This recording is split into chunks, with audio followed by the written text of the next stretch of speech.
تو سرکار نے ارشاد فرمایا کہ میری رائے یہ ہے کہ تم یہ مال اپنے قرابت داروں کو دے دو۔ تو حضرت ابو طلحہ نے عرض کیا رسول اللہ میں ایسا ہی کروں گا، اور پھر آپ نے اس باغ کو اپنے رشتہ داروں میں اور چچا کی اولاد میں تقسیم کر دیا۔ یہ بڑی بات ہے۔ اب دیکھیے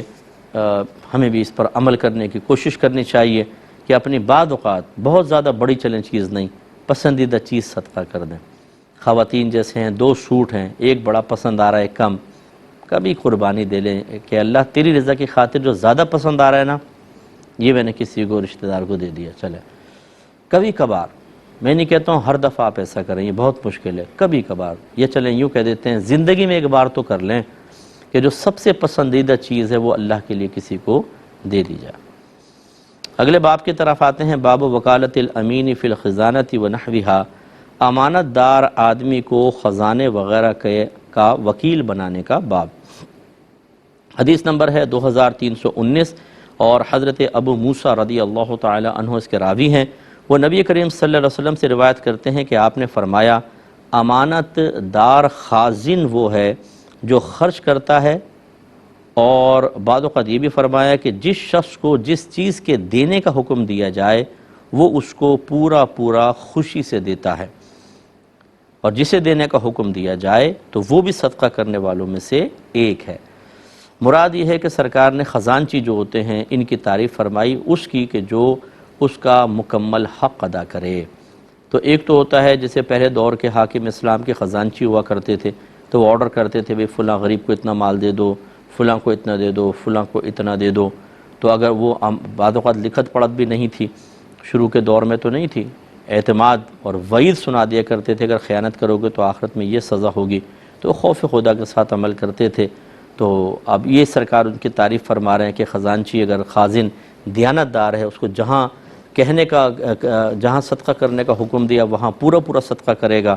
تو اس کو بھی صدقے میں سے ثواب مل جائے گا۔ حالانکہ صدقہ یہ خود نہیں کر رہے تو وکیل ہے، لیکن اس کو بھی ثواب ملے گا۔ اسی طرح مسجدوں کے خزانچی ہوتے ہیں، اسی طرح ویلفیئر کے جو ادارے ہوتے ہیں ان کے خزانچی ہوتے ہیں، اگر یہ دیانت دارانہ کام کریں تو میرے آقا صلی اللہ علیہ وسلم کی اس دعا اور نگاہ عنایت کے مستحق ہوں گے۔ اور اگر خدا نخواستہ اس میں خیانت کریں، جیسے کہ ہمارے یہاں بہت خرابیاں ہیں، تھوڑا سا پیسہ دیکھا نہیں کہ ہمارا ایمان ڈاواڈول ہو جاتا ہے، اور ایسے لوگوں کا بھی دیکھا ہے میں نے کہ جن کو اللہ نے بہت دیا ہے، لیکن جہاں پیسہ نظر آتا ہے اس پیسے کی محبت اتنی قلب میں راسخ ہوتی ہے کہ اللہ ناراض ہو جائے، رسول ناراض ہو جائیں، غریب کا مال کھانے کا مل جائے، وہ اپنے پیٹ میں اتار لو اس کو فوراً۔ چند ہزار کے لیے، چند لاکھ کے لیے اپنے ایمانوں کو خطرے میں ڈال دیتا ہے آدمی، کروڑپتی آدمی ہے لیکن ایسی صورتحال، بخل کا عالم یہ ہے، لالچ کا عالم یہ ہے، یہ غلط چیزیں ہوتی ہیں۔ تو اگر کوئی ہم میں سے ایسا ہے، ہمارے بھائی بہن سن رہے ہوں کہ جو اپنے آپ کو اس لحاظ سے باطنی اعتبار سے کمزور محسوس کرے کہ نہیں یار ہو سکتا ہے کبھی آزمائش آئے تو میں خیانتی کر بیٹھوں کہ کون سا کسی کو پتہ چل رہا ہے، جیسے مسجد کا گلہ کھولا نکال رہے ہیں خزانچی صاحب، کوئی ہے نہیں پاس، نوٹ گن رہے ہیں، اب اس میں سے چند نکال کے جیب میں رکھ دیں تو کیا پتہ چلے گا؟ لیکن کسی کو پتہ نہیں چلے گا، اللہ کو تو پتہ ہے نا۔ اور یہ لوگوں نے مسجد کے لیے چندہ دیا ہے، آپ کی جیب میں ڈالنے کے لیے تو نہیں دیا، تو پھر اس میں آخرت میں گرفت ہوگی۔ تو اس لیے ایسا ہرگز نہیں کرنا چاہیے۔ اگر کوئی سمجھتا ہے کہ میں اپنے پر کنٹرول نہیں کر سکوں گا تو اسے اس آزمائش میں پڑنا ہی نہیں چاہیے۔ ہمارے امام اعظم ابو حنیفہ رضی اللہ تعالی عنہ کو جب عہدہ قضا پیش کیا گیا،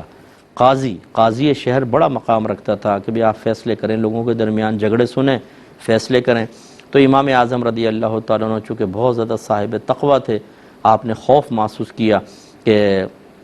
اگر مجھ سے خطا ہوئی تو کیا ہوگا، اور دوسرا سفارشیں، کیونکہ جب آدمی جج بن جائے، کچھ ایسا ہو جائے، منصف بن جائے تو کبھی یہاں سے پریشر، کبھی وہاں سے پریشر، کبھی وہاں سے پریشر، اب اگر غیر منصفانہ فیصلہ ہو جائے تو آخرت کی بربادی۔ تو آپ نے صاف منع کر دیا تھا میں اس منصب کو نہیں لوں گا، جس پر خلیفہ نے ناراض ہو کر آپ کو جیل میں بھی ڈال دیا تھا، اور سنا ہے کہ کوڑے بھی مارے تھے، اتنا کہ آپ کے بلڈ نکل آیا تھا، وقت کا امام اتنا بڑا، لیکن آپ نے وہ عہدہ قبول نہیں کیا۔ یہ مطلب ایک تقویٰ ہوتا ہے پرہیزگاری کی، یار اس خطرے میں کیوں ہاتھ ڈالوں، اور اگر بہرحال مجبوری ہے آپ کی تو پھر پوری دیانتداری کے ساتھ کام کریں۔ اپنے بچوں کے پیٹ میں حرام پہنچانے کا کوئی فائدہ نہیں ہے،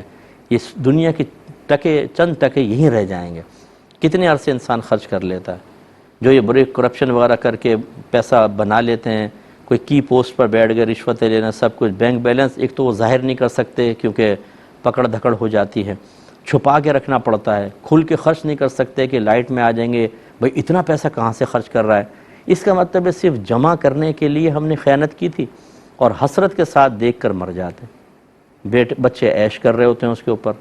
اور بچہ بھی اگر اسی پوسٹ پر آ گیا پھر وہ بھی سسکتی ہوئی زندگی گزارے گا کہ پوری زندگی اس مال کو استعمال نہیں کر سکتا، بس ایک اطمینان قلب ہے جی مال بہت پڑا ہوا ہے۔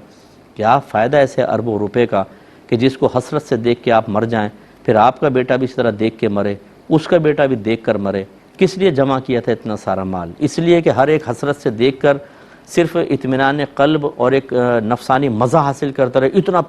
پیسہ ہے اور مر جائے۔ کیا فائدہ ہوا؟ اس سے بہت بہتر نہیں تھا کہ اگر حلال بھی تھا تو اللہ کی راہ میں بہت زیادہ خرچ کر لیتے، کچھ رکھتے بھی جیسے میں ترغیب دیتا ہی ہوں، اور خدا نہ خواستہ حرام تھا تو فوراً سے پیشتر اس کے وبال سے اپنی جان چھڑائیں، مرنے کے بعد تو پاسبل نہیں ہو سکتا۔ اللہ تعالی ہم سب کو عمل پیرا ہونے کی توفیق عطا فرمائے۔ تو یہ کتاب الوکالہ ہماری ختم ہوئی۔